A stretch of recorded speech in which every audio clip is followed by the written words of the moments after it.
P സരിനെതിരെ രൂക്ഷ വിമർശനവുമായി മുതിർന്ന സിപിഐ നേതാവ് സി ദിവാകരൻ. എവിടുന്ന് വന്നു, എവിടെ നിൽക്കുന്നുവെന്ന് അറിയില്ല. ഇന്ന് പത്രം വായിക്കുമ്പോൾ ഒരു പാർട്ടി, നാളെ പത്രം വായിക്കുമ്പോൾ മറ്റൊരു പാർട്ടി എന്ന നിലപാടുള്ളവരോട് താൽപര്യമില്ലെന്നും സി ദിവാകരൻ പറഞ്ഞു.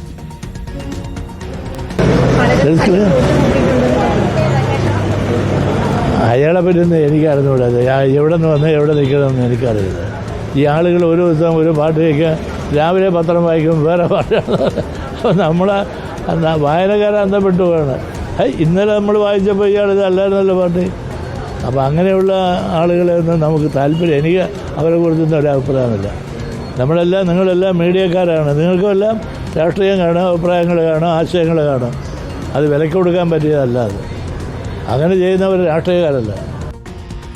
സുനിഷ അയലൂർ നൽകും വിവരങ്ങൾ. സുനിഷ അയലൂർ, പി സരിൻ സിപിഐഎമ്മിലേക്ക് വന്നത് പാർട്ടിക്ക് ഗുണമായില്ല എന്നാണോ മുതിർന്ന സിപിഐ നേതാവ് സി ദിവാകരൻ പറയുന്നത്?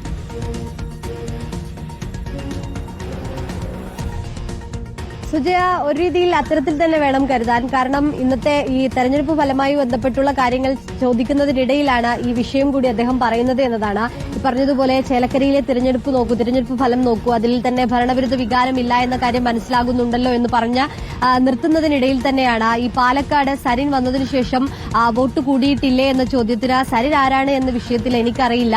ഇന്ന് ഒരാൾ ഒരു പാർട്ടിയിലാണെങ്കിൽ നാളെ പത്രം നോക്കുമ്പോൾ അയാൾ മറ്റൊരു പാർട്ടിയിലാണ് എന്ന് കാണുകയാണ്. അത്തരക്കാരോട് തനിക്ക് താല്പര്യമില്ല എന്നതാണ്. ഒരുപക്ഷെ സരിൻ പാലക്കാട് നിൽക്കുന്നതിൽ, അല്ലെങ്കിൽ ഒരുപക്ഷെ പാലക്കാട് നിന്നും സരിൻ ഒരു മുന്നേറ്റം ഉണ്ടാക്കിയോ എന്ന ചോദ്യത്തിന് സരിനോട് താല്പര്യമില്ല. അത്തരക്കാരെ എങ്ങനെ രാഷ്ട്രീയക്കാരെന്ന് പറയാൻ കഴിയുമെന്നുള്ള ഒരു ഉത്തരമാണ് ഈ മുതിർന്ന സിപിഐ നേതാവ് നൽകുന്നത് എന്നതാണ്. ഒപ്പം തന്നെ നമ്മൾ ചോദിച്ചൊരു കാര്യം, നിങ്ങൾക്ക് താല്പര്യം ഉണ്ടായിരുന്നില്ലേ അവിടെ സരിൻ നിൽക്കുന്നതിൽ എന്നൊരു ചോദ്യത്തിന് അത് സിപിഎം തീരുമാനിച്ചൊരു സ്ഥാനാർത്ഥിയാണ് എന്ന രീതിയിലായിരുന്നു അദ്ദേഹം മറുപടിയും തന്നത്. ഏതായാലും നിലവിൽ സരിൻ അവിടെ നിന്നതുകൊണ്ടൊരു മുന്നേറ്റം ഉണ്ടാക്കാൻ കഴിഞ്ഞു, അല്ലെങ്കിൽ ഒരു മാറ്റം ഉണ്ടാക്കാൻ കഴിഞ്ഞു എന്നത് ഏതായാലും അദ്ദേഹം അംഗീകരിക്കുന്നില്ല എന്നത് തന്നെയാണ് ഇതിലൂടെ മനസ്സിലാക്കാൻ കഴിയുന്നത്. ഒപ്പം തന്നെ ചേലക്കരയിലെ വിജയം അത് ഭരണവിരുദ്ധ വികാരമില്ല എന്ന് കാണിക്കുന്നു. UDF തുടക്കം മുതൽ പറഞ്ഞത് ചേലക്കരയിലെ വിജയം ചേലക്കരയിൽ UDF വിജയിക്കുകയാണെങ്കിൽ അവിടെ ഭരണവിരുദ്ധ വികാരം ഉണ്ടാകുമെന്നുള്ളതായിരുന്നു. അതില്ലാത്തതുകൊണ്ട് തന്നെ അത് ഇല്ല എന്ന് ഇപ്പോൾ മനസ്സിലായില്ല എന്നതായിരുന്നു. ഒപ്പം പാലക്കാട് BJPയുടെ അവകാശവാദങ്ങളെല്ലാം പൊളിയുന്നു എന്നൊരു കാര്യം കൂടി പറയുന്നു.